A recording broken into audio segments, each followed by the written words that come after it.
I'm not really attached to things per se anymore, but I find myself being very, very attached to people, even people who abandon me, whether my father or my best friend. And it's clear to me that they don't want me in their life. So why am I so attached and cling on to wanting them in my life? Is this still happening today, where they don't want you, your life, your parents? My father, yeah, and my best friend. So the two people I thought would never leave me has left me. And whenever I go into a very, very deep meditation, there they are. And I just get stuck by this complete feeling of suffering, and I don't know why I'm still chasing these people. Attachment, I guess. We keep chasing something when we haven't fully really accepted it and felt the repercussions of the event. When did your father leave? When I was about 10. And he's still out of the picture. Have you seen him at all? Yeah, I have, but we only see each other when it suits him. Oh, you're angry. Yeah, of course. Yeah. So have you ever felt that anger? Really? Yeah, I feel it all the time. The problem with the anger is that I latch. Really? Yeah, I feel it all the time. The problem with the anger is that I latch it on to other people now. People I don't even have any connection with. I find myself being angry with them. Yeah, yeah. So the problem in itself isn't anger. It's what you do with the anger that becomes the problem. So you attaching it to other people. But the anger that is inside you, have you really felt that? Or do you go, I'm angry, but your mind might say, oh, but I really shouldn't be angry. And maybe on some subconscious level, on an unconscious level, you maybe say, oh, I'm too spiritual for this. To really feel anger? No, that's not wrong. No, I've been a very, very angry person. I think everyone around me knows that. Yeah, so it manifests outwardly, but I'm asking you, have you actually really felt it without the manifestation of it? Outwardly. It's manifesting in you, but outwardly. So in other words, you don't react to this feeling of anger. Have you really just felt it? I feel I have, but... But what? But I think that anger is the cover-up feeling. Okay, covering up what? Well, I think that anger is the easiest feeling to have. Okay. Instead of being terribly sad, I mean, who would want to say, nobody wants me, or the most important people that I love don't want me? It's much easier to be angry. Yeah, you're right on that. Anger is a stage of the grief process. So if you know that, then can you uncover and go deeper than the anger? And have you felt that?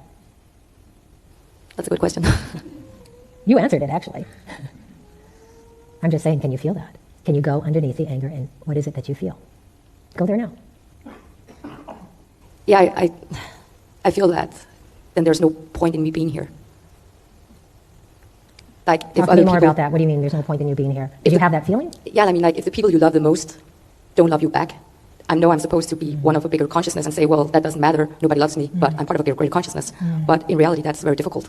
So that's the error that you're holding on to, is the expectation of what love is and how love should be shown to you. We are only able to love at the level of consciousness that we are at. So, love you. I think your father loved you. It's just he is more unconscious. He's unconscious. So he can't love you the way that you desire and the way that you want and the way that you expect and maybe even need, because he's just not there. Can you accept the level of consciousness that he is at? It's hard because you have the expectation that parents ought to love me unconditionally. The only real unconditional love, unless you're fully awakened, is awareness, your own inner stillness. That's true. So right now, what I see is a disconnection from your head, your body, your emotions.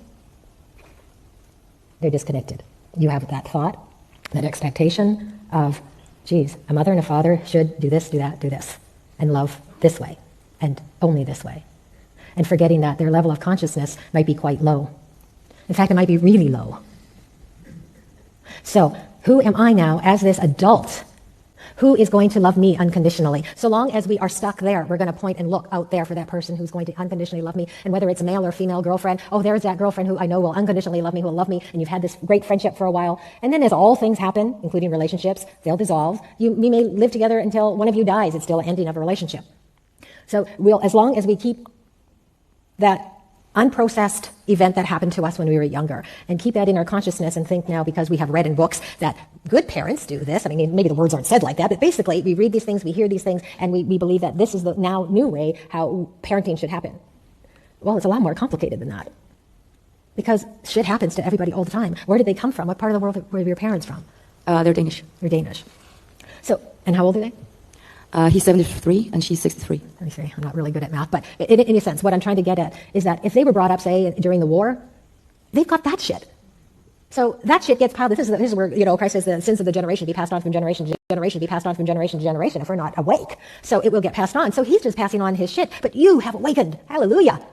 Really. And it's a tough call to be that first to awaken in a family, because that's what you're still having to deal with. But then that's where you go through that process and learn that compassion. And you learn that compassion by actually then feeling what you're really feeling inside. That sadness, that grief of that little girl who just needed to be loved, wanted to be felt like as if, my parents want me. Thank you very much. You're welcome. It helped a lot. But that is our work for each and every one of us, because we most likely, it can happen though, it can happen where our parents awaken and then they, come and they do that apology bit and it's a sincere apology and then things shift. But a lot of times it's not going to happen that way, and it may not happen that way. And as we awaken in consciousness, then we feel all that suffering that has happened in our childhood. And not only our childhood, it is now in our cellular structure, that of our ancestors, our parents, our grandparents, and theirs. It's in us. It's like in our bones. And that's the collective consciousness. So that's what we then have to also transcend and transmute. It's hard work. I understand that fully, because I have to do that as well. It's work. It's not only my shit, but it's also the shit of my parents and then their parents. And I can sometimes feel that when I work through mine and I still have this sense of something that is there. I go deeper and I go, okay, is this mine? And I feel it, and it's like a definite no, but I can feel that it's coming from my family. I mean, we are all connected, all connected.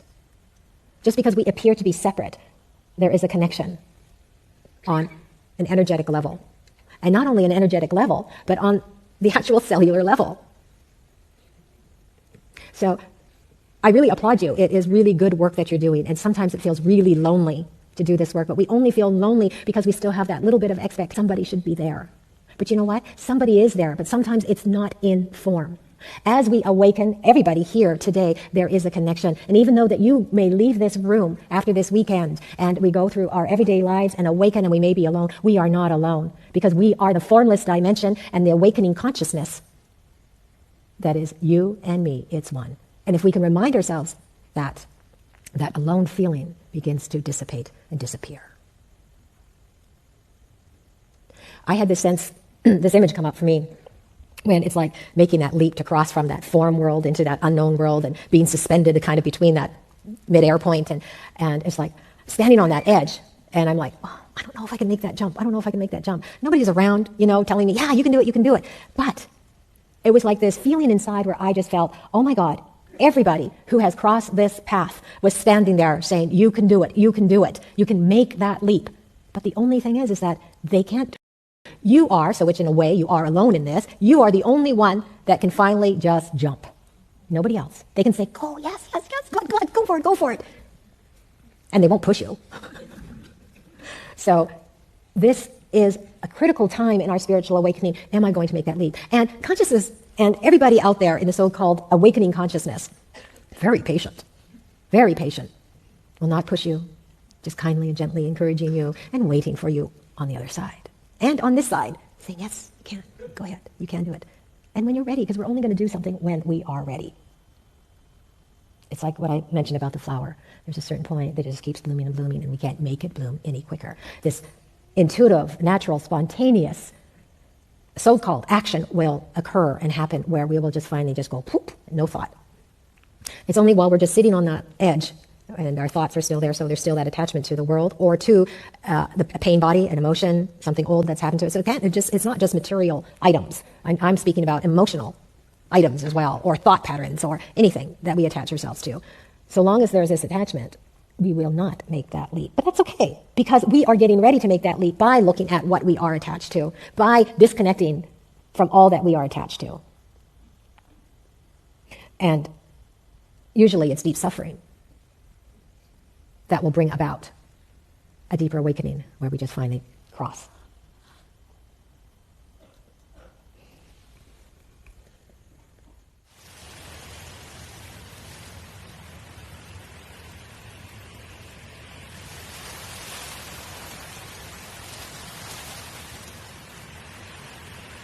My question was, could you elaborate on ego versus healthy self-esteem? Oh, yes. Okay.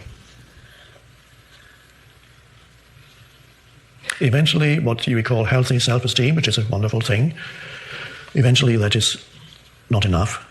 And as a human being evolves, that healthy self-esteem is no longer satisfying as you grow older and is transcended. And what takes its place is healthy, no hyphen self-esteem.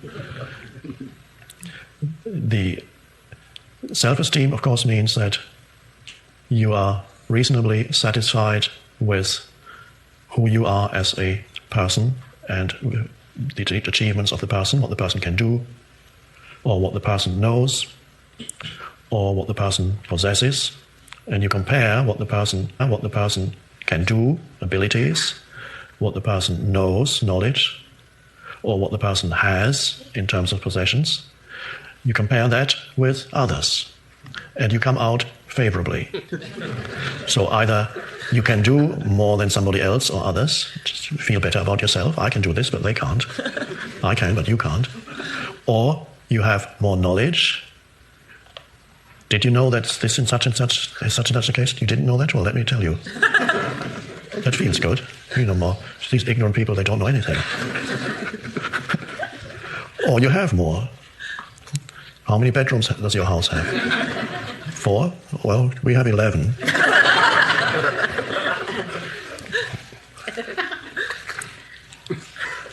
Do you have an advanced degree? No, I have 2 PhDs. And that's fine. It starts with a child already. It says, look what I can do. I can jump further than you. And then for the child, it's fine. There's no point in telling a child, don't do that, because your ego is arising. No, the child has to go through that. And it is better to have healthy self-esteem, as you describe it, as it's usually described, than extremely low self-esteem. I'm no good. Everybody's better than me. I have nothing. Life has treated me unfairly. There's a self-image there also, as there's a self-image in healthy self-esteem. One, of course, is much nicer than the other. It's more pleasant to live with healthy self-esteem than with a low self-esteem, or unhealthy self-esteem, one could call it. But they're both identification with some kind of form. And you compare the form of who I am with the form of others, and you are better, at least in one area, you must be. And that's satisfying, but you're trapped in form, and you're depending on, for your sense of value or worthiness, you're depending on, ultimately, to put it bluntly, others who have less or know less or can do less than you.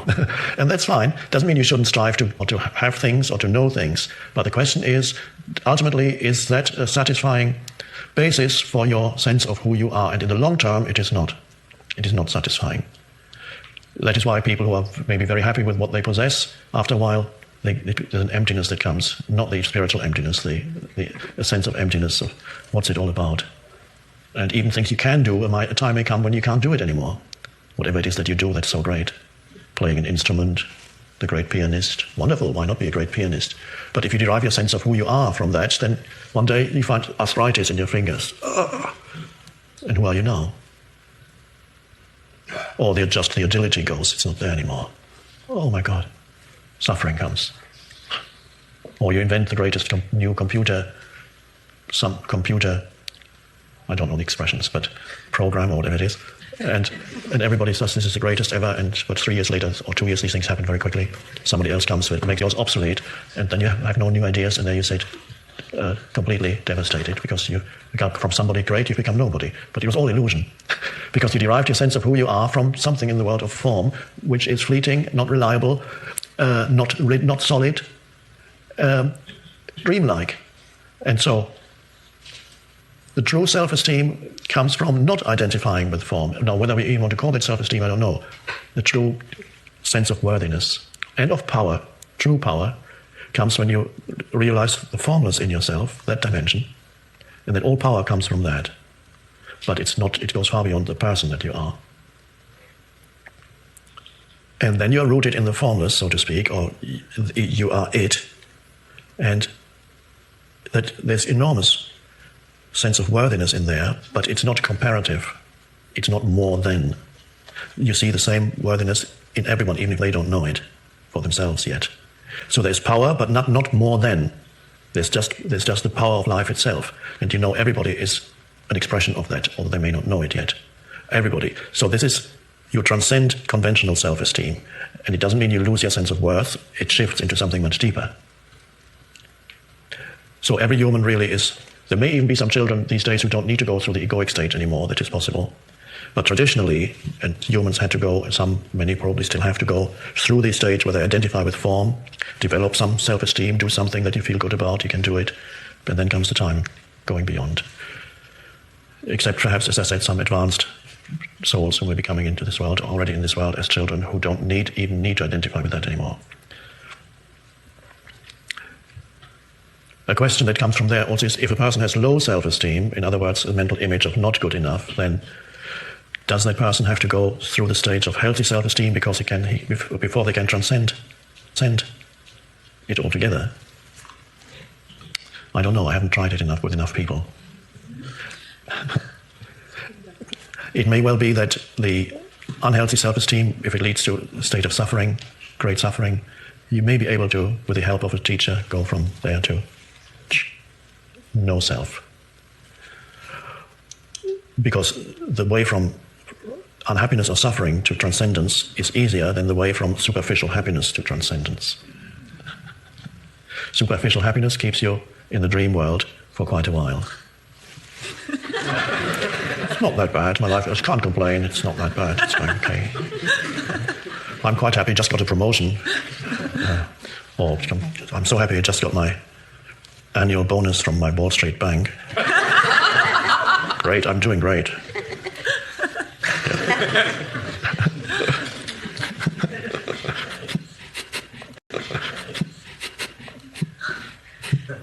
So from there, the transcendence is not directly from Wall Street, probably not. But if you go from Wall Street to prison, then much easier.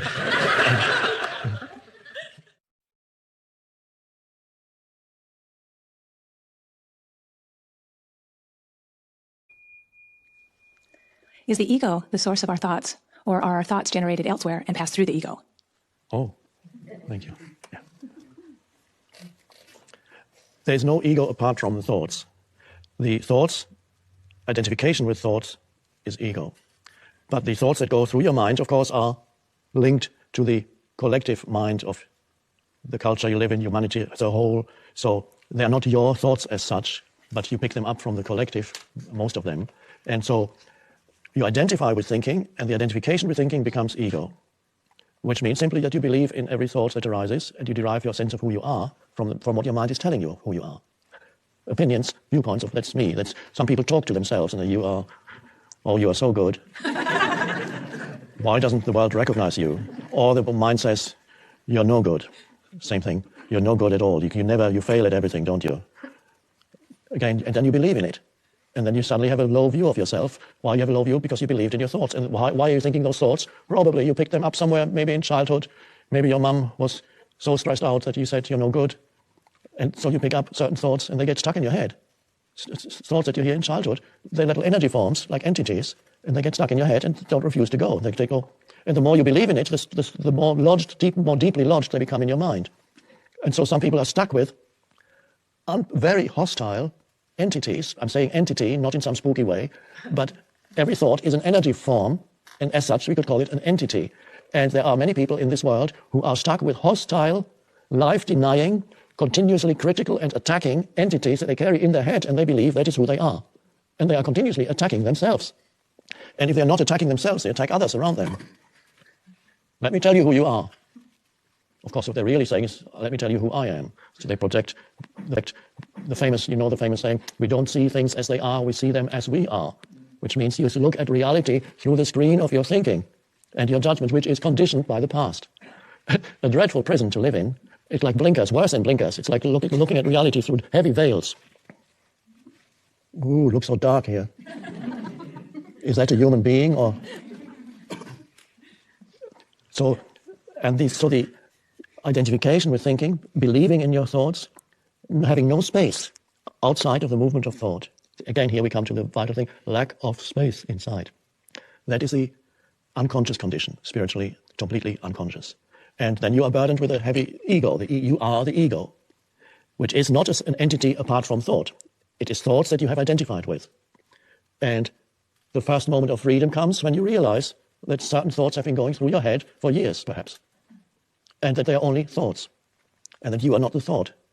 You're the awareness. In my case, I became aware that I had a thought, for example, that started in childhood, one of many negative thoughts I had. Bad things always happen to me.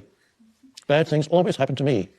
That was, when I saw people around me, okay, they've got all these nice things, and always there would be bad things happening. And of course, your perception then becomes selective. When you have a thought like that, you notice much more, because in everybody's life, in daily life, things go wrong. You miss a bus, you get stuck in a traffic jam, or you lose some money.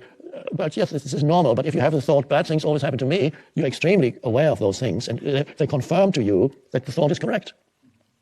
And this is a selective perception of reality through the screen of thinking. So the reality will confirm to you, and not only that, that thought or any thought of that kind actually attracts bad things, negative things. Or if you believe people are basically bad, and that's a deep-seated belief, and you don't realize it's only a thought in your head or a belief, would you single out where you observe unethical or bad behavior in others? You would, there it is. Not only that, you actually are much more likely to encounter people who manifest that kind of behavior because you attract it. And so that's just incredible how people create their world through that. So freedom comes from stepping out, encountering, first of all, a little bit of space inside you, presence.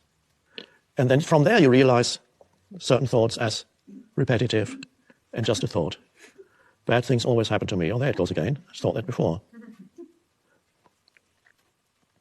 So to become free of ego means becoming free of thought, identification with thought.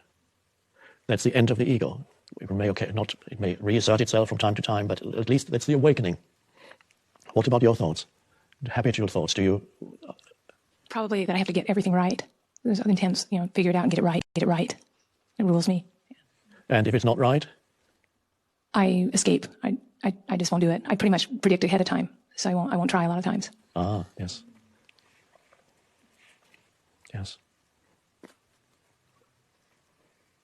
Some people are afraid of not succeeding in whatever they do because they have their self-image, which is derived from thinking, would suffer. If I fail at something, then my self-image will be injured, and therefore I'm not even going to try.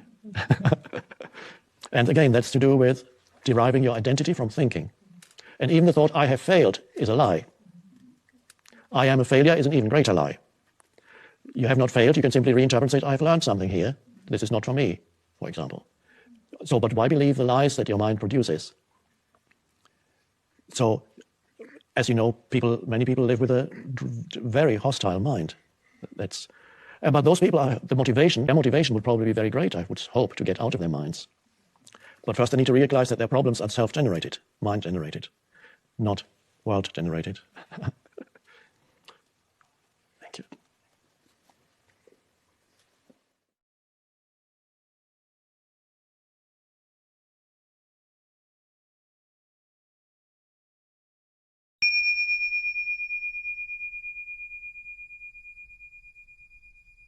How quick we are to form an opinion of a person, to come to a conclusion about them.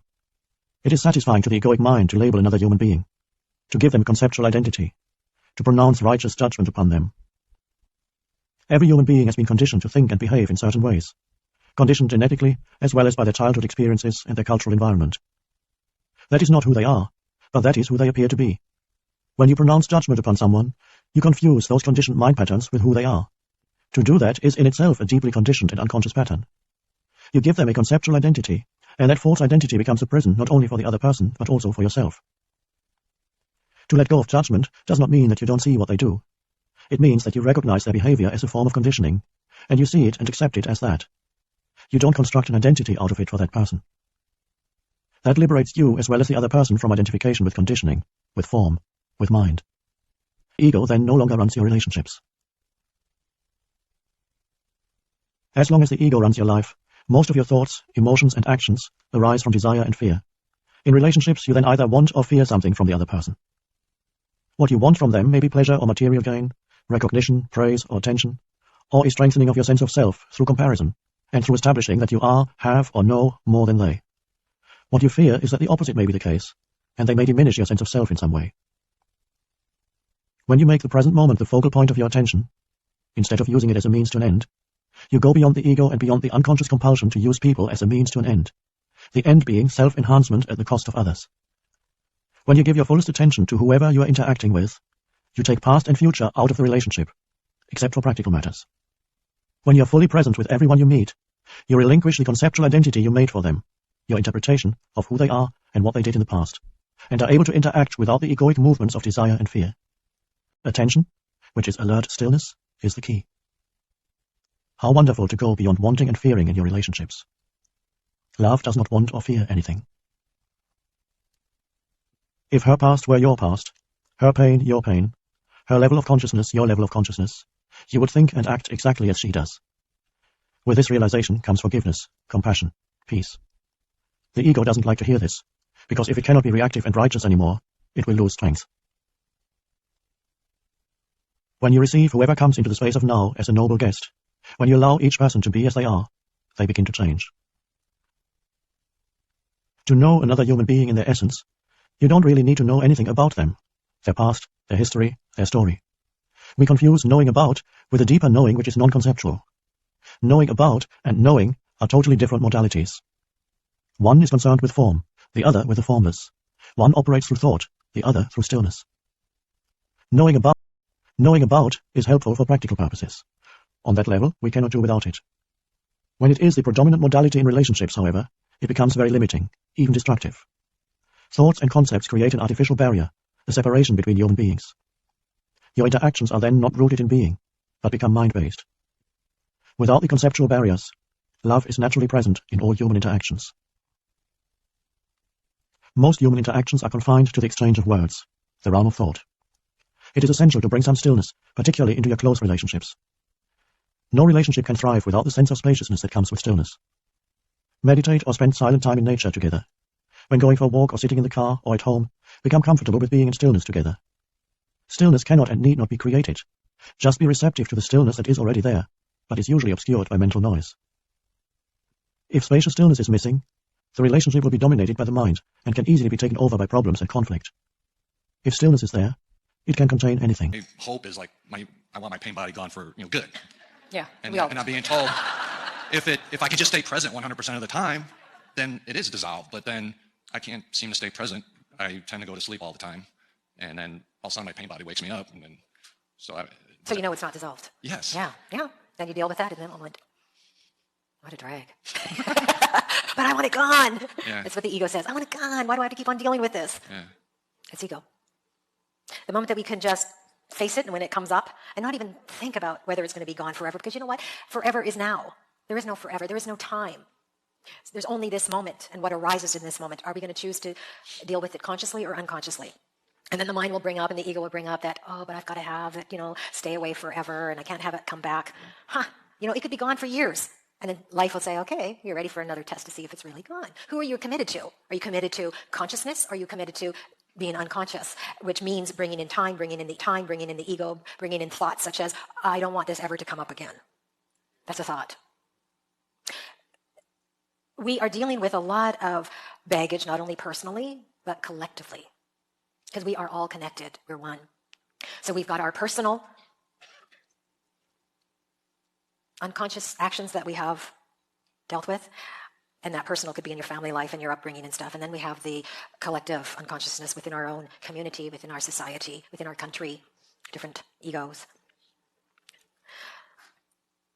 And it is interesting because when you say you want it gone, I mean, that's a nice thought to have, but it's not the reality of this moment. Because even when you dissolve your own, you're going to feel, you actually become more fine-tuned, okay? Where you will begin to feel the collective unconsciousness and the collective pain body. Yeah, because you are awakening and you are meant to awaken and not only bring healing to yourself through that, if you can, then I suggest that you remove yourself. Because if it's you don't want your pain body to become fully activated, because then you'll go into full unconsciousness. So you can remove yourself and then dissolve it within your own body. So life will bring you an event to show you whether or not it's dissolved or not. And if it isn't dissolved, wonderful. It just means you've got more work, and that's okay, because it's what's happening. It's what is. Yeah.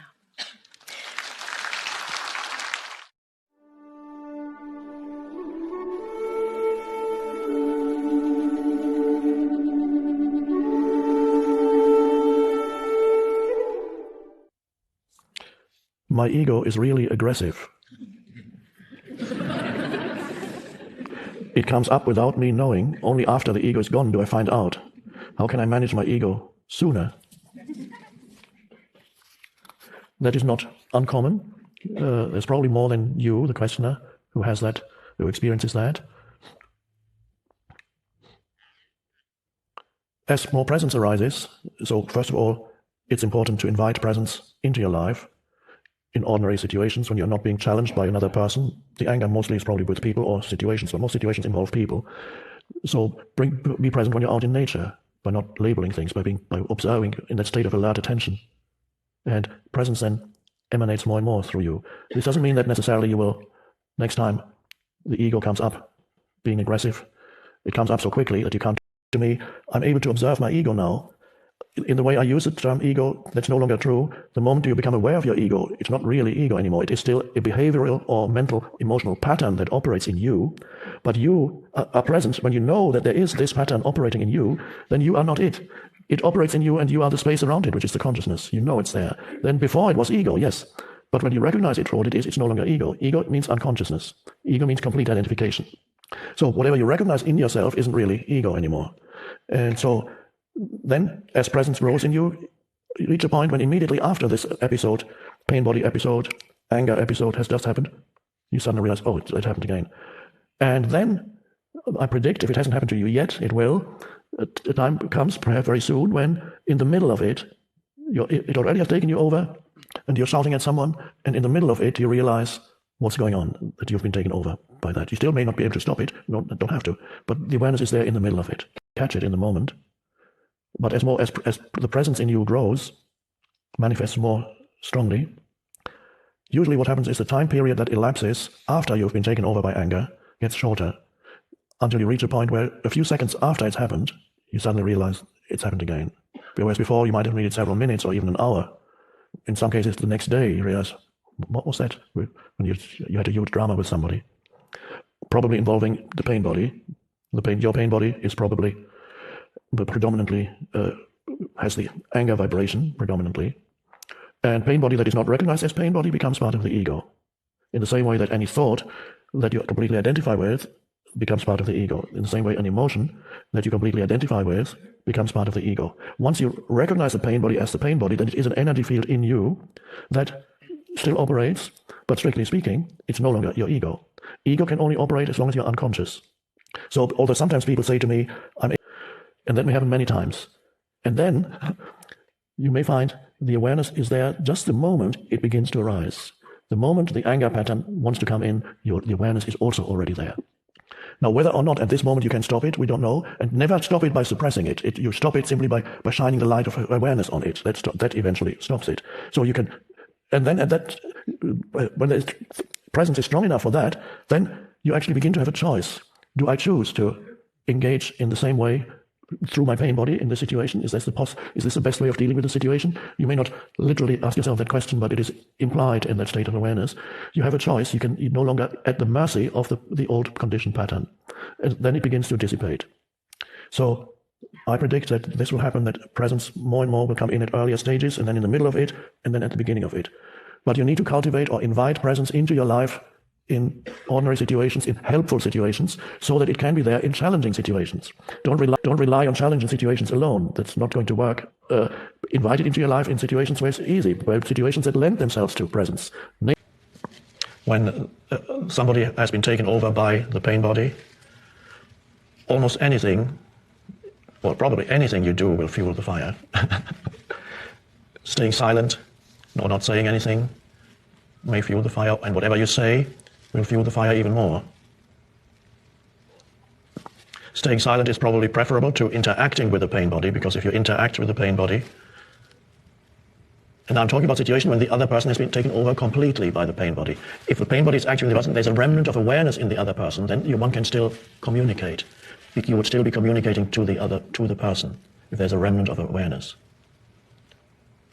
And to know that, if you said, let's say it's your partner, and I always recommend that when you're both conscious, to have an agreement with your partner, that to point out to the other that the pain body is arising when you notice it, and you both agree that you will help each other be conscious of it. And if that's the case and you've done that, then as the pain body It begins to take over your partner, and of course the partner is about to lose consciousness completely. You can say, I think that's your pain body coming up right now. And if there's a remnant of awareness in him or her, the person will say, it is? And would kind of put attention within it. Yeah, I actually do feel very angry right now because of what you said or whatever it is. Okay, there's a remnant of awareness. It's the pain, but there's a moment of, okay, let me see if that's true. If the person has been taken over completely, you will no longer be able to communicate with that person. And if any communication will be received by the pain body, so and any answer that you get will not be your partner's. I'm differentiate now between your partner and that which takes him or her over. When he or she is totally taken over, communication becomes virtually impossible, because whatever you say, the pain body will answer back. And it will never, the pain body cannot admit that it is pain body. The pain body always pretends to be the person. So when you say, oh, you've become your pain body, can't you see? Of course they can't see. They're totally asleep. And you're talking to the pain body, and the pain body will not say, yes, I am the pain body. The pain body will say, don't give me that nonsense, look at your own stuff, why do you put it onto me always? And you go on and on and on. My pain, to look at yourself, why does it always be? You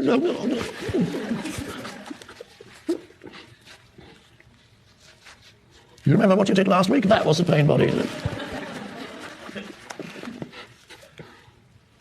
So whatever you say to the pain body will be wrong, and will fuel the fire of the pain body. If there's a remnant of awareness, that's a different matter. Then something is still possible. So if there's no remnant of awareness, then say as little as possible, be as present as possible, or compassionate if that's possible. Pain bodies are very challenging, so a high degree of presence is necessary.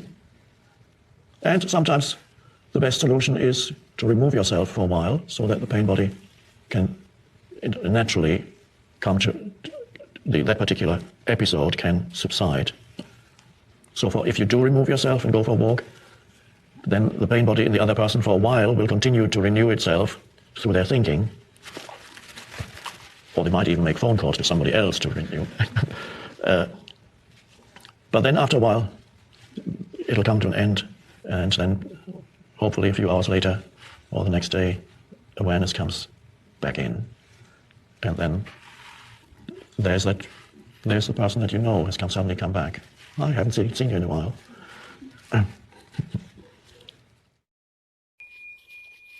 Here a related question. As I'm awakening, I'm becoming more aware of how often I'm angry, and it is getting tiresome. How do I manage the expectations of myself? Well, you need to manage the expectations, and then you need to manage the anger management and expectation management. Expectation means you beat yourself up for being unconscious, which is more unconsciousness. Because the mental image of who you are says, I'm not good enough, I can't do it. You see, I've been at it for 25 years and I still can't do it. You can't possibly be any good if you still can't do it after 25 years. Those are thoughts that float around in your mind. And how do you feel? I suppose that's Byron Katie would ask that.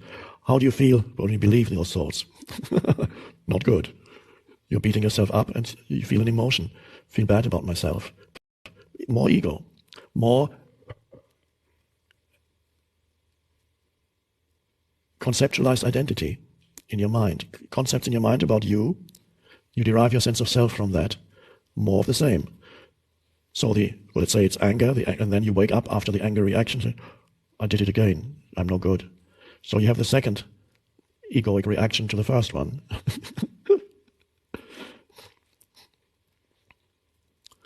Anger is something that comes in many people very fast.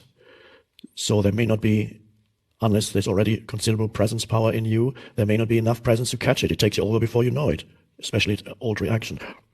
And before you know it, you are talking and shouting, and you are not doing it at all. It's the pattern, it's the mind pattern, mental emotional pattern in you, which often related to what I call the pain body, which is old accumulated painful emotion, which could be anger, which could be says you, see, you are such and such. You see, you can't do it. Sometimes it says I, it might say I in some people, but in many it says you. Isn't that strange? You talk to yourself in your head. One part of your mind condemns the other part. When you see it, you can rise above it, and there's suddenly an awareness that comes with it. You're no longer trapped in those patterns.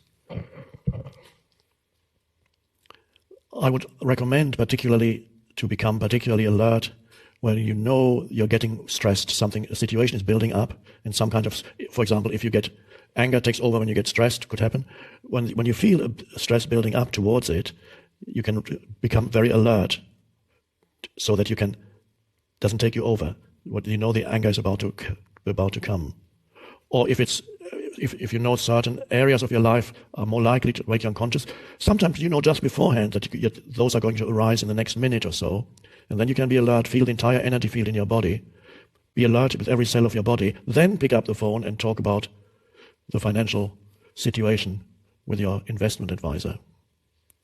So you treat those as spiritual practices and realize nothing is more important than consciousness, not the situation, it's consciousness.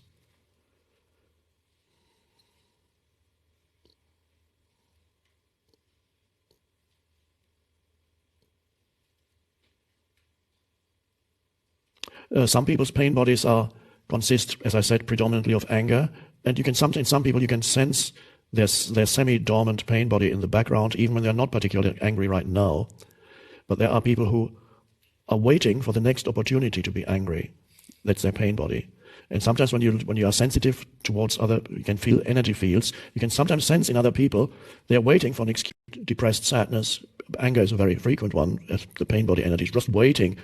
In people who have accumulated old anger, going back to childhood, feeling powerless. And what does a child do when the child feels powerless? It starts screaming. It's all it can do. And sometimes it works. Sometimes the parents come and say, okay, you can have the sweet if you scream loud enough. So its powerlessness is always behind anger. And the ego pretends that there's your power there in anger. But anger arises out of a sense of powerlessness. And there's often fear hiding underneath it. And when you are there looking at it, then you realize that at first hand within yourself there is a sense of powerlessness behind it, and the ego is pretending to be powerful when really it's in a state of fear. You can see it even with little dogs. The smallest dogs are bark the most, and whenever they're little, I've seen little dogs. Whenever a big one goes past, they get angry. Because if I were that size, I would do that too probably. So you're a little Chihuahua, or you're a little sweet little Bichon frisé, and a Mastiff walks past, or a Rottweiler, who looks very quiet because the Rottweiler knows its own power. It doesn't need to. It goes. And the little one goes.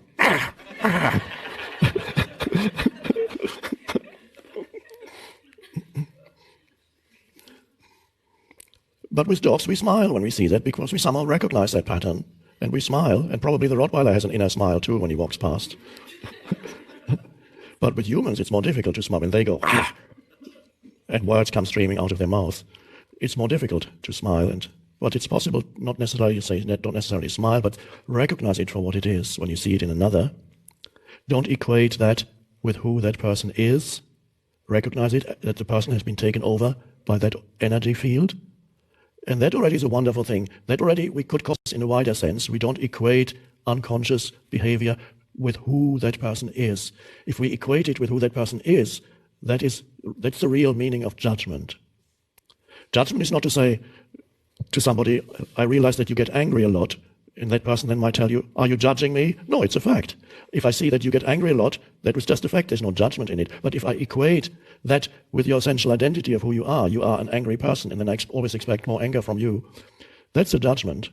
Not recognizing a pattern that operates unconsciously through humans and taking that for their identity is judgment. And you can do it to yourself. So you can judge yourself for those things, and that is just as much ego as judging somebody else. You can beat yourself up and call yourself no good. And whatever else the self-talk tells you in your head, it calls you you. In many people's minds, when the mind talks to you, you is to be angry. Somehow when you look into their eyes, it's already there. But it's not them. It's that which occupies their inner energy field, which is the pain body. And so they're waiting, and any excuse, and they will get angry at you or whoever it may be.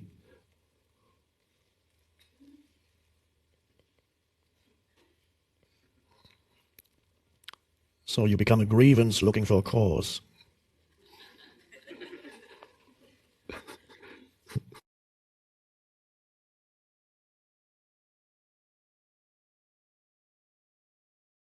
The ego lives in an almost continuous sense of not enough, we could say, a sense of lack. It may not be always in the foreground, but it's always in the background at least, the sense that you're not complete, you don't have enough, you are not enough, you're not fully yourself you're not fully yourself yet, which of course is true on the human level, because on the human level you can always achieve more, you can attain more, you can experience more, but it's not true who you are, who or what you are in the essence of your being. In the essence of your being, you're already complete. So there's the depth dimension to who you are, and there is the surface dimension to who you are. The surface dimension is the ego.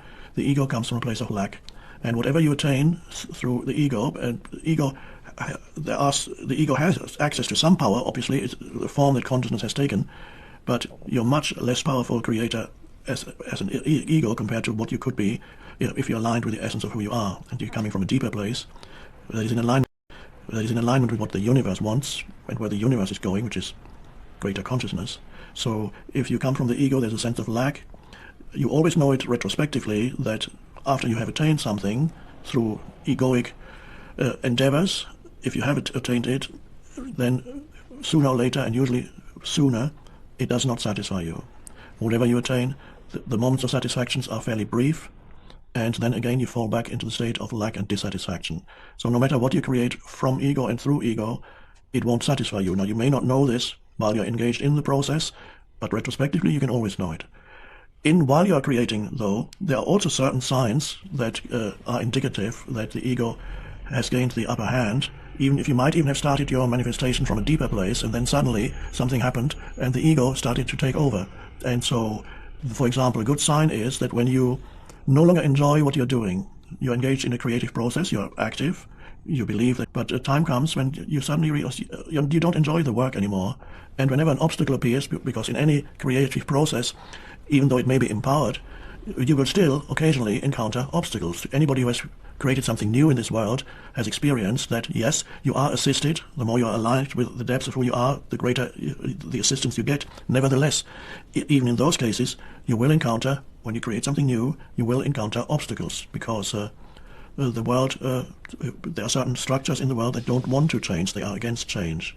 There's a certain inertia in the structures of this world, and if you want to bring about something new, then sometimes you come up against that, and some of the inertia manifests through human beings who don't want the change that you are trying to bring about. So when you encounter obstacles, as you're bound to, when you're coming from ego, you will be upset, and you will regard the obstacle as an enemy, and you will start complaining, or you will become discouraged, might become aggressive, you may become stressed, you can't sleep anymore.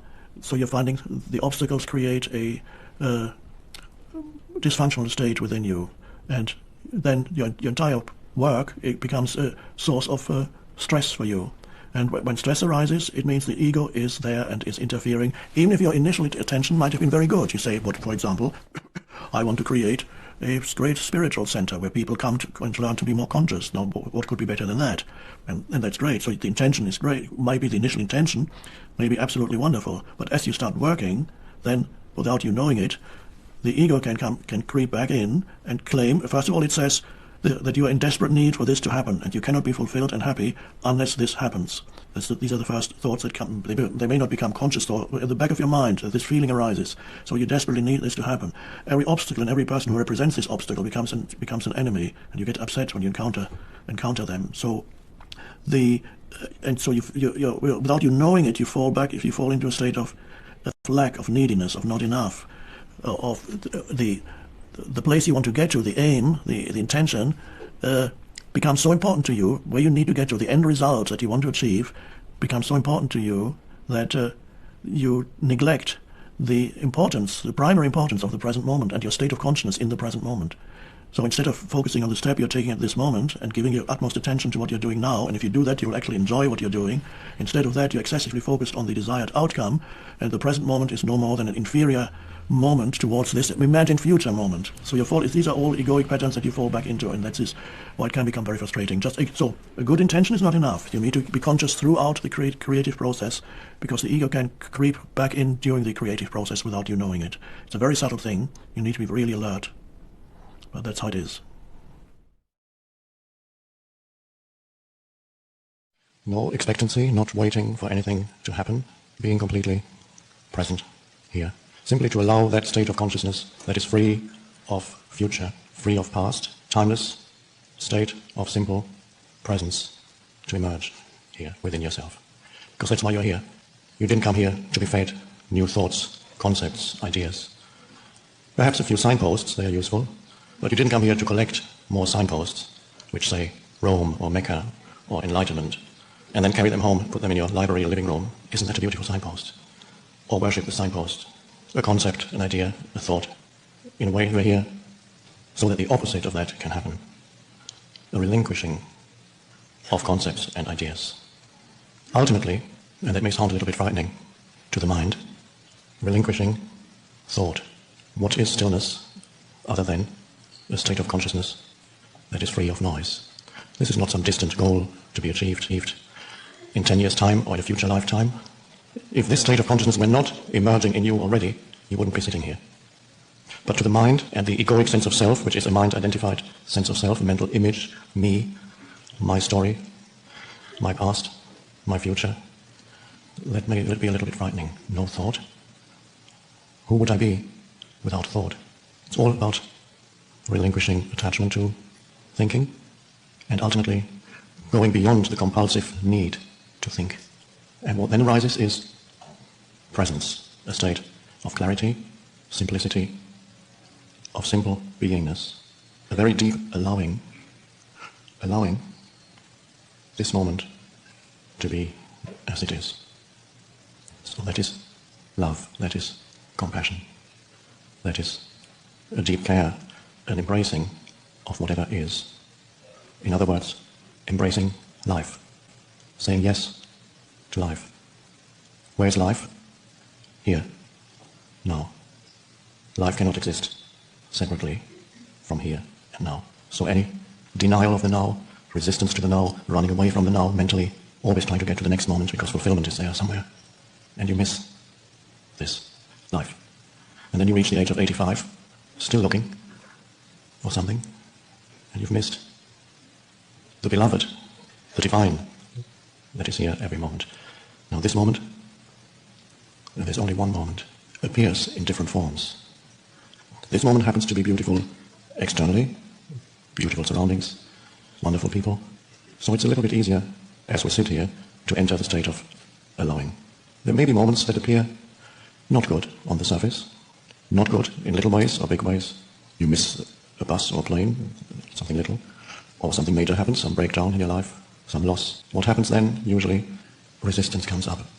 Not a deep no to what is. That is the reactivity of the little me, the mind-made sense of self, the story. It gets stronger. The deeper the no is to this moment, and when a challenge comes, the no can become very intense, and that, of course, is pain, is suffering. The stronger the no, the deeper the challenge, the stronger the reactive no. And what I call the little me, which is a mind-made image of who I am, based on my past, things that happened to me. Not only that, more importantly, based on an interpretation of those things that happened to me. So the things that happened to me, together with an mental interpretation of those events and people from my past, over the years, an image forms in the head, me, I. And there's a story, of course, that is an intrinsic part of the image of me. So everybody lives in that work of fiction created by the mind, and the me is the main protagonist in that work of fiction. It may be a big drama, it may be a tragic comedy, a mixture. So being trapped in a sense of identity that is very small, my past, my story, which needs to be continuously revived mentally, and the little me lives in resistance to what is, because the artificial, the fictitious nature of that entity cannot be sustained except in the state of resistance to now or denial of now. No.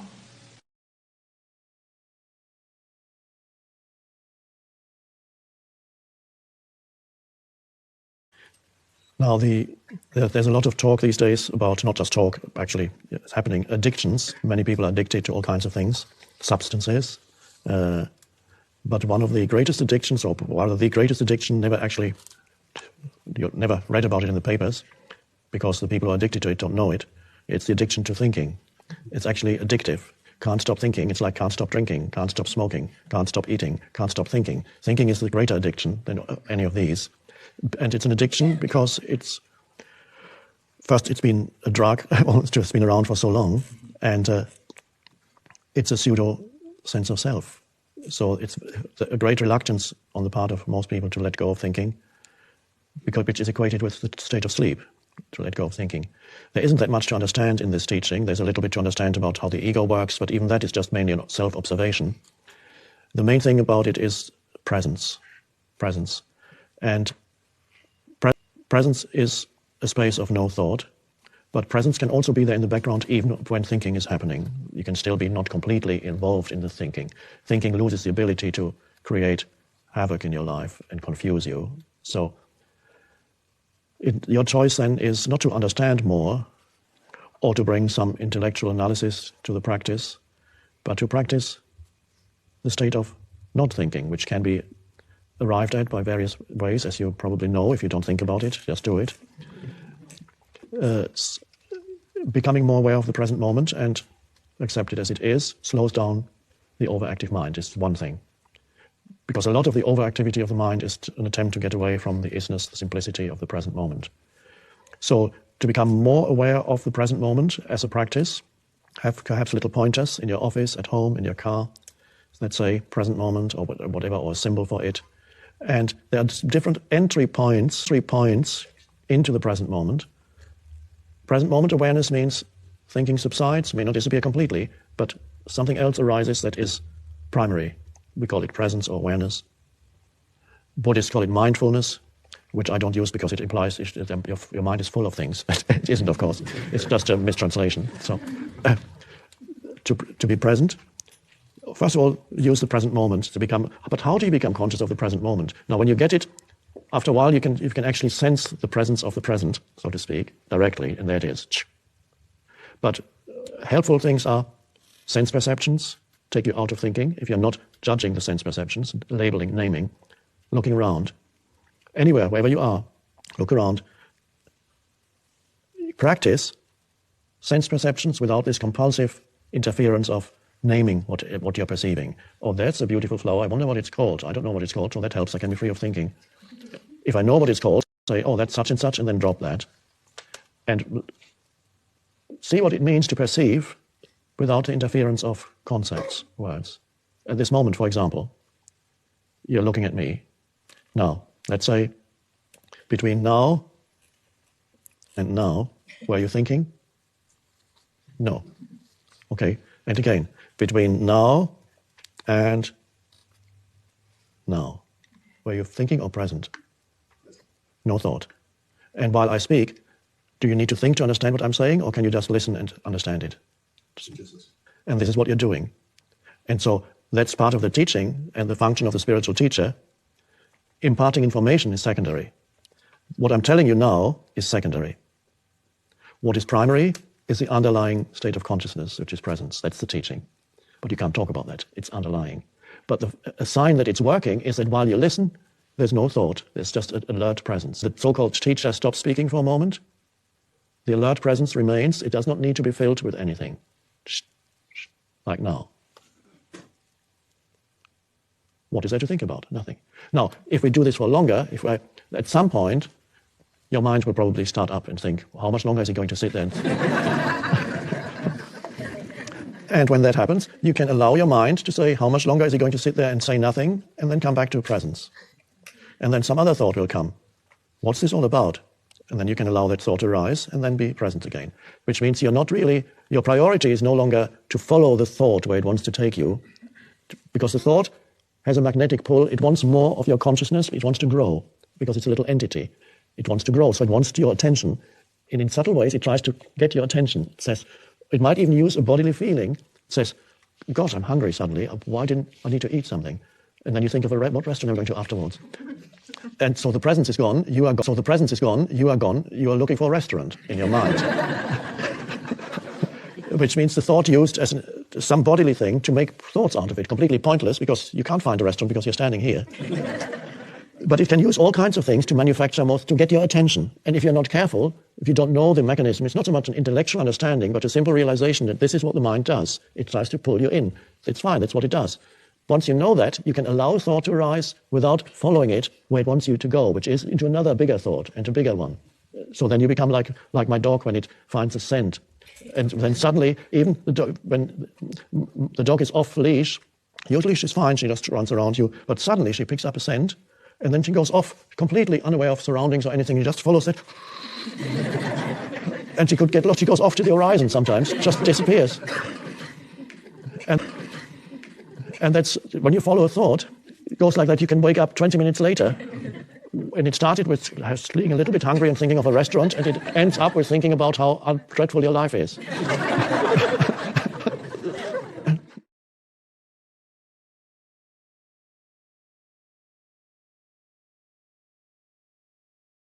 Hi.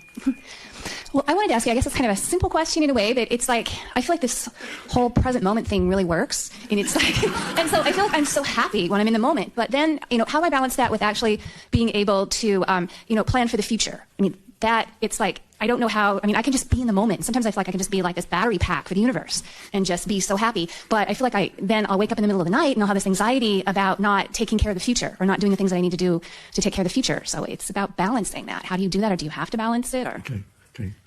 Well, the anxiety about not taking care of the future is, of course, losing the present moment. That's the real loss of the present moment. But taking care of the future by doing some planning, constructive planning, even constructive thinking, not useless thinking and worrying and toxic thinking in the middle of the night, things what I should be doing or haven't done, or if I do it, it might go wrong. Not that kind of totally useless thinking, which is losing the present moment. Mm-hmm. Then there is the applied thinking, which is, I need to work out what I'm going to do, whatever, a schedule for the next thing I'm going to do, a plan for next year when I will have to do this or that, whatever. And you may find that if you do focused thinking and apply it to whatever it is that you need to work out, is not losing the present moment. It's only useless thinking about the present moment that mentally projects you away from the now and doesn't get you anywhere, detracts from the quality of life and detracts from your sense of aliveness. So planning you can do in the present moment. Let's say I plan, where am I going to go? I'm going on a tour somewhere. I was on a Europe tour late last year, and that had to be planned almost a year in advance. So already at the beginning of last year and before then, we were already talking about the Europe tour.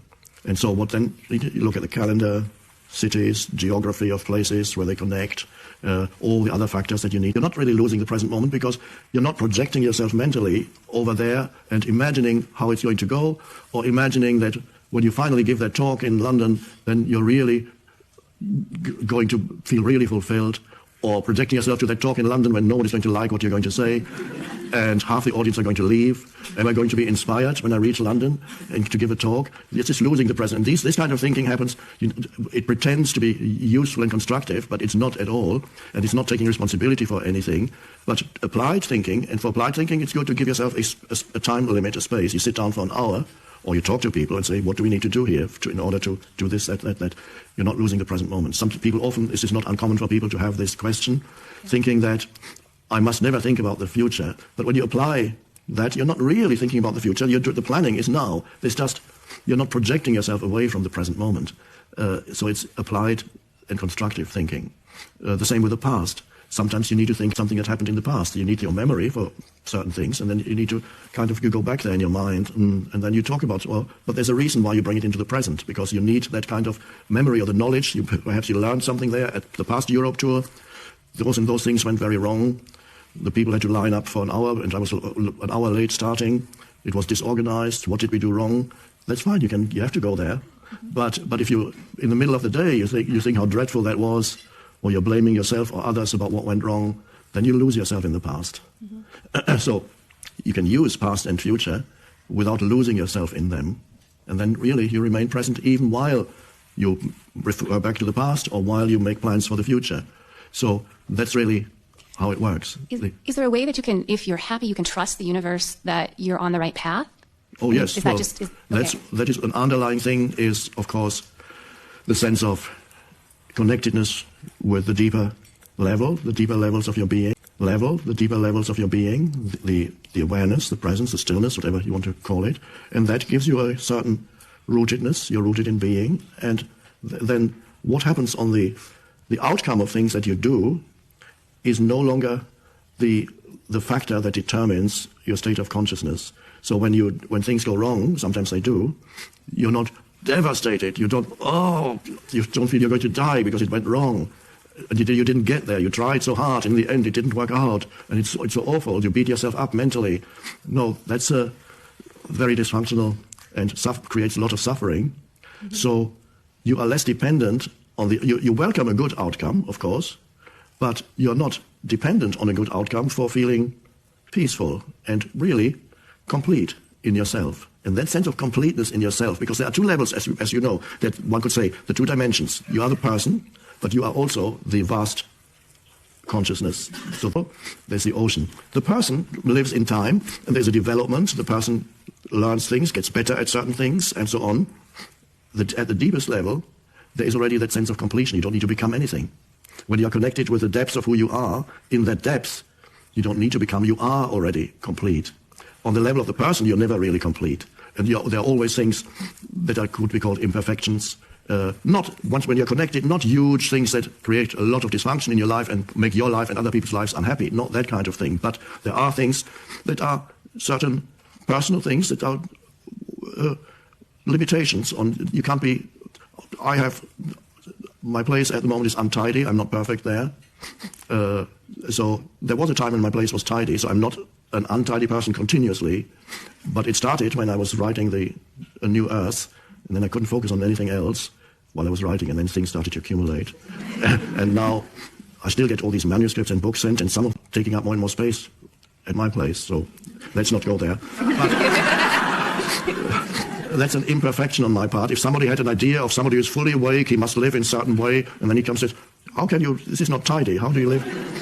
Occasionally I have a cup of coffee, one a day, and occasionally people see me having a cup of coffee somewhere and say, why do you need coffee? You've written all these spiritual books and now you still need coffee?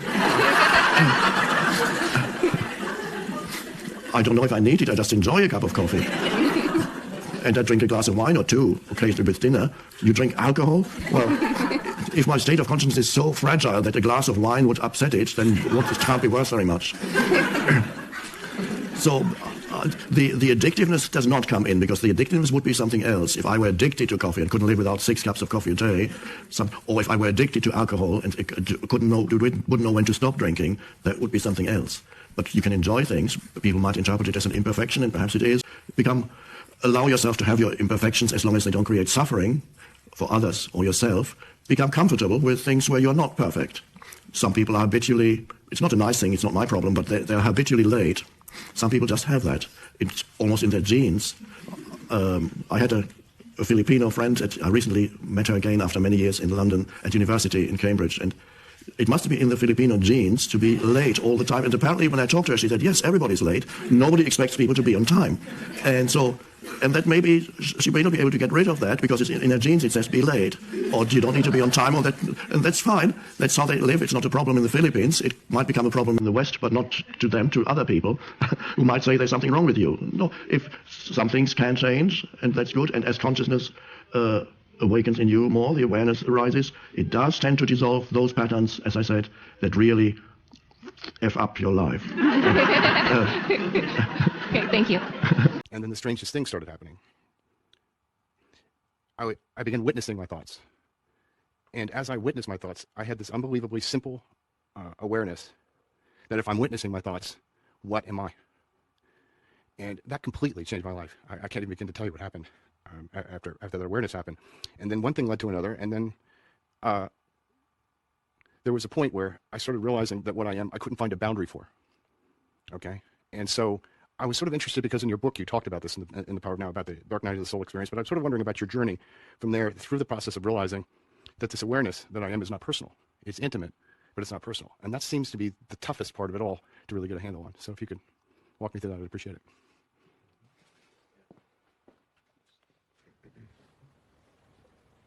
It seems that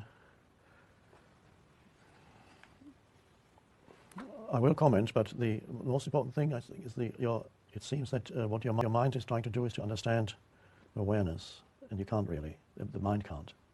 So you cannot really come to a satisfying conclusion about the nature of awareness. It's only awareness itself, really. In awareness, awareness is known, but awareness as an object for thought is not it. And that's why the Tao Te Ching starts with the line, the Tao that can be spoken of is not the true Tao.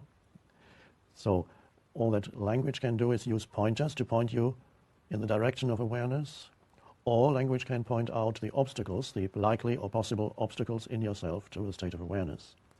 So there are these two kinds of pointers. One is the pointers to the moon, awareness being the moon. So the words that there's only this moment and so on, it all points to the same. Whatever I talk about is really, they're all pointers.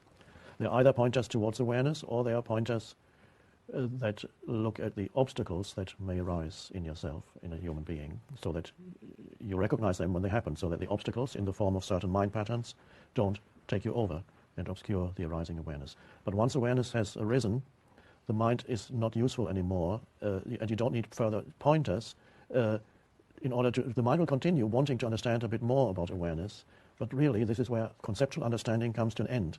And I can call awareness personal, and I can call it impersonal. It's not personal in the usual sense. Everybody has a certain sense of... I'll just say a few words about it, but we're not trying to understand awareness. We can't.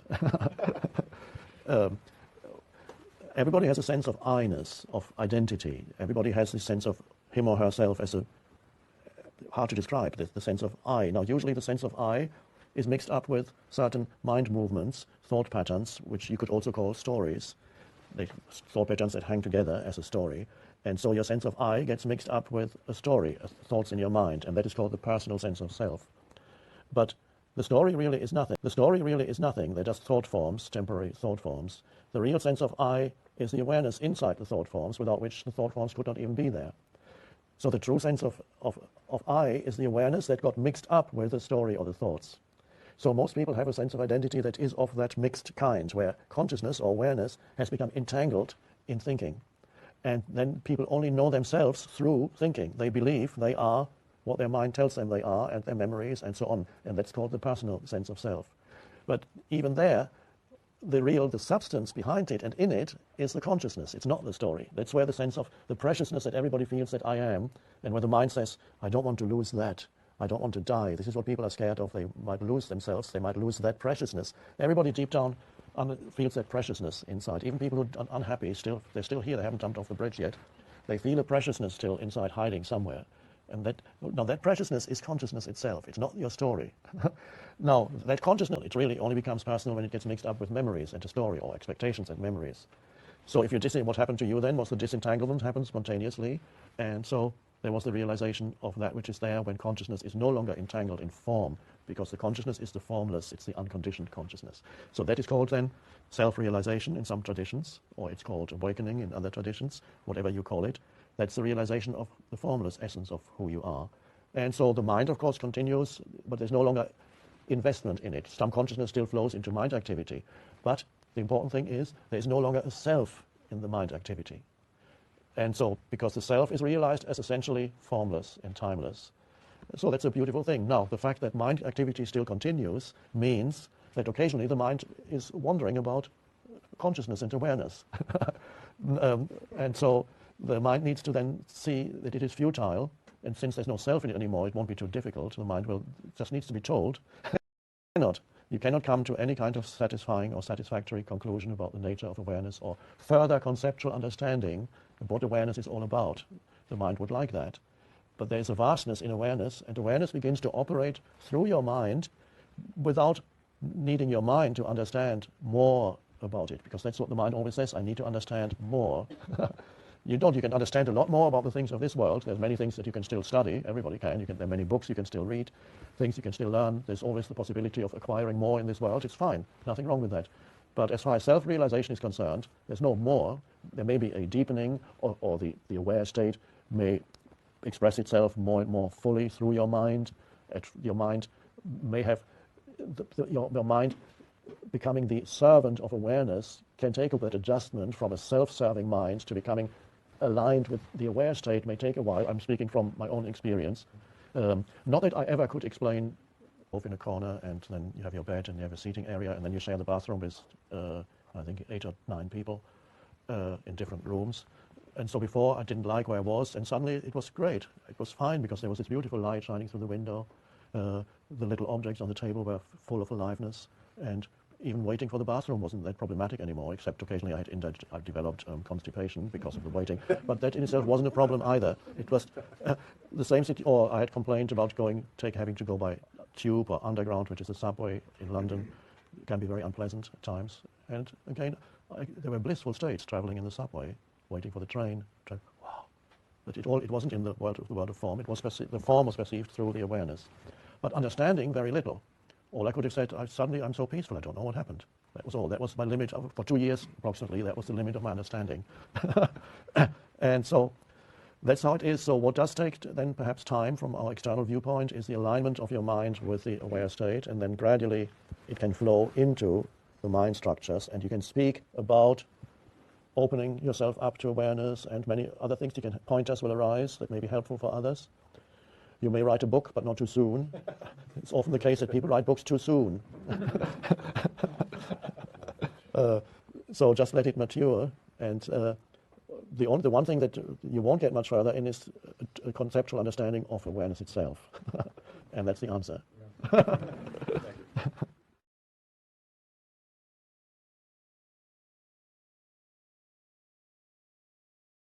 Sitting down mindfully.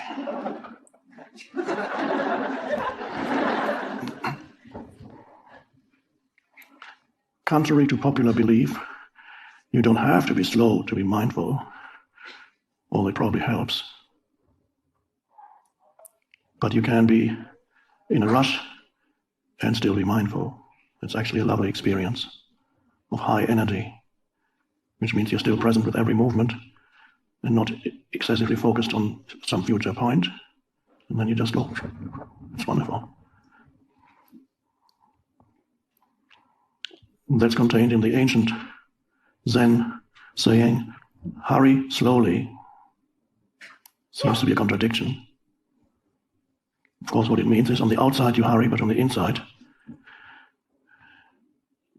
you rest in being. Doing, being. You don't get lost in doing, nor do you get lost in being.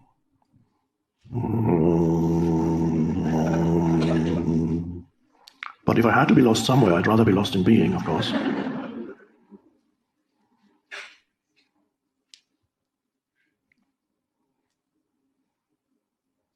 It varies from person to what degree you're more drawn towards doing, to what degree you're more drawn towards being. Almost nobody's right in the middle. I'm more drawn towards being, as you might have noticed. But I'm able to do. Talking is doing, traveling, writing, speaking is doing. But the strange thing is, in my case, all the doing that I do, well, not all, but all the significant doing that I do is concerned with pointing the way to being, the speaking, the writing, traveling. But you may have a business, or you may have some function in this world, and everybody has to find some balance between doing and being, which doesn't mean the important thing is that you initially, perhaps it happens to many people, you have a compartment in your life when you become still and present. Sometimes it's associated with meditation practice, or it's when you go out in nature, or when you're sitting alone in your room, and then you are able to become still, and that's really a huge gain in consciousness. You're able to become still and present and feel the being dimension of you. And then you go back into the world and you start doing again. And for a while, you easily lose yourself again in the doing, and you're just as lost as everybody else in the doing until you come back to your meditation practice or to your room or into nature, and then you go back into being. But eventually and gradually, the two merge.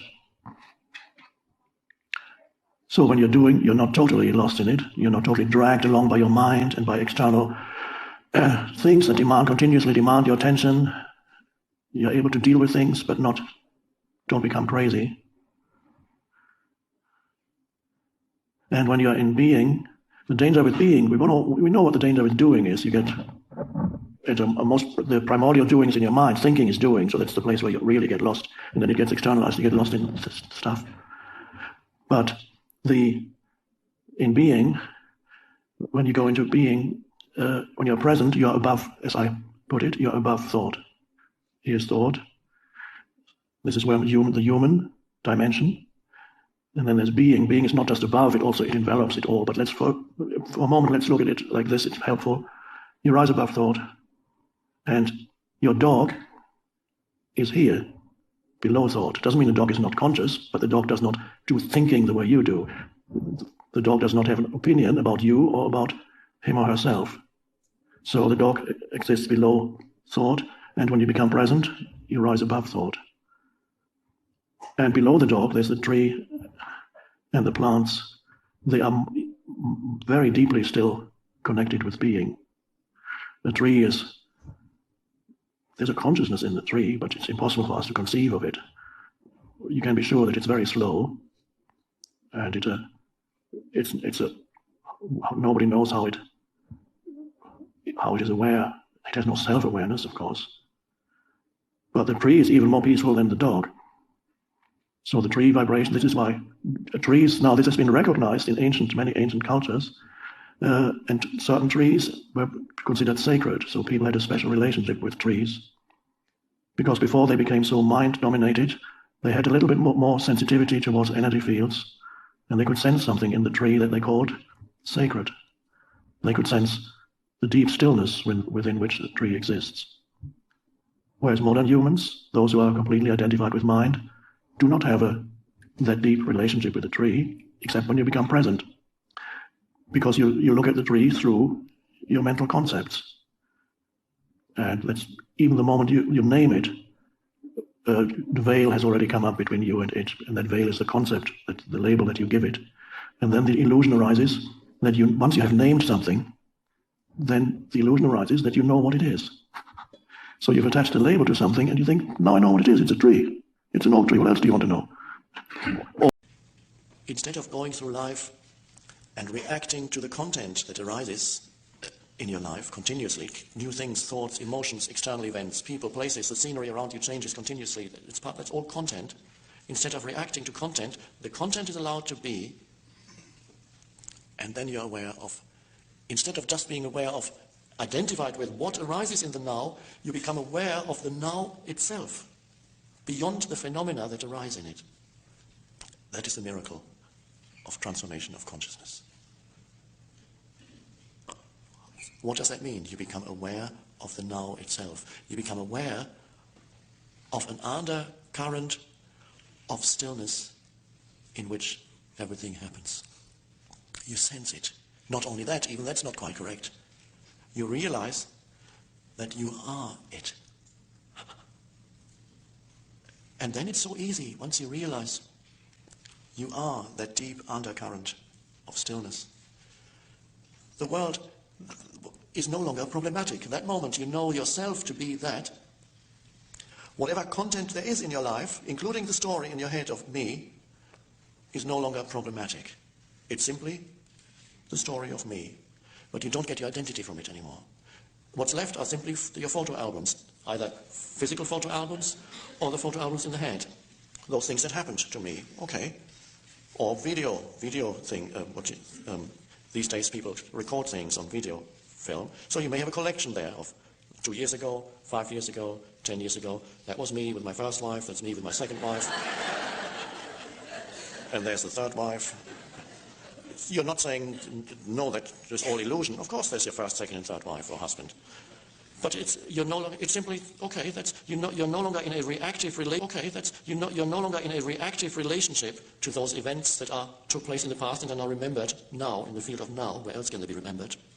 They're remembered in the field of now. You're no longer in a personalized and reactive relationship. You're not seeking yourself in your reaction to your 3 ex-wives or ex-husbands. Just one example.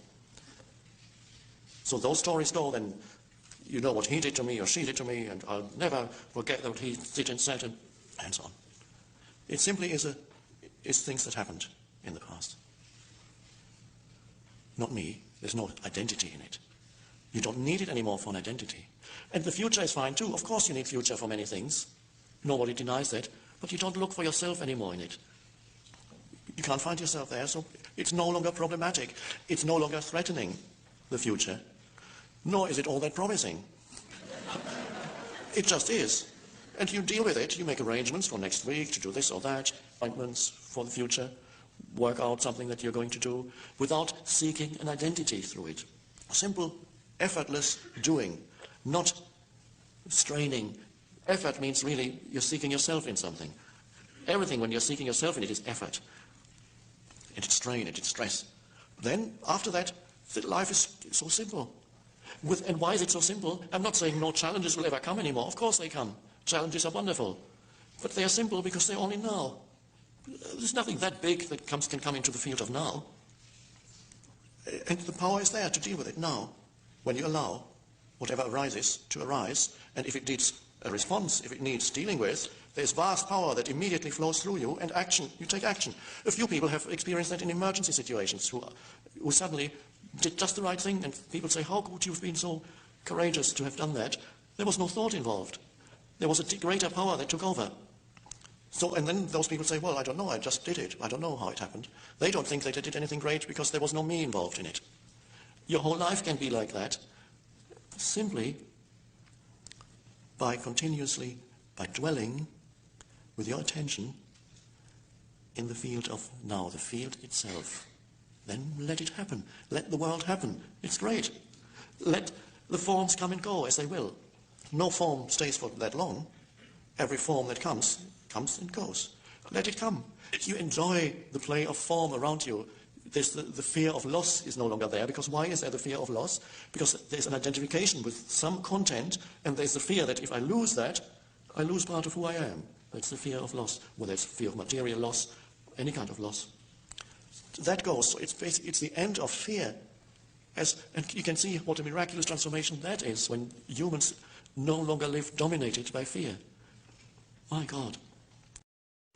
You can actually live in a state of joy and aliveness continuously, no matter what arises.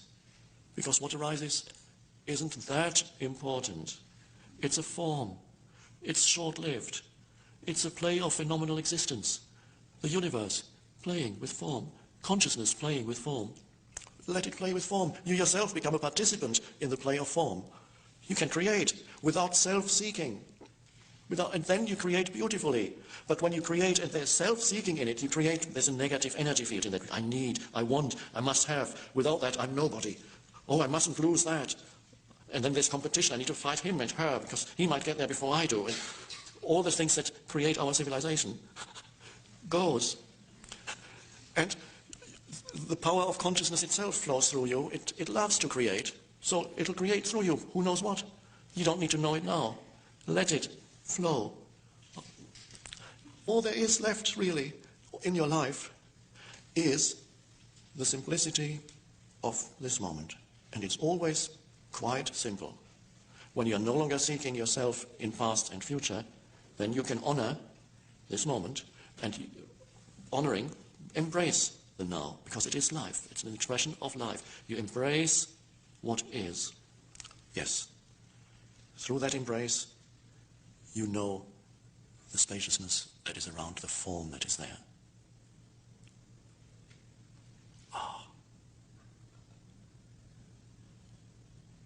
This is the new state of consciousness that is arising in humans.